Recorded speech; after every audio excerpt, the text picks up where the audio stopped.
Kepada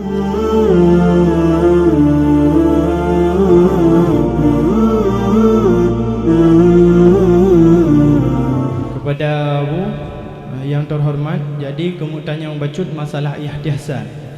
Nah, sebahagian orang yang berpendapat bahawa ihtihsan adalah berbuat baik terhadap sesama dan hanya terjadi perbuatan baiknya pada masa Rasulullah. Sementara dalam kata-kata Imam Syafi'i, waman ihtasana faqad syara'a. So mantang ya ihtihsan nyornya ka berbuat syariat. Jadi kiban yang sebutai ji tentang pengertian ihtihsannya dan ta'rif ji secara syar'i menurut pemahaman tanyo ahli sunnah wal jamaah. Sekian Abu. Masalah istihsan.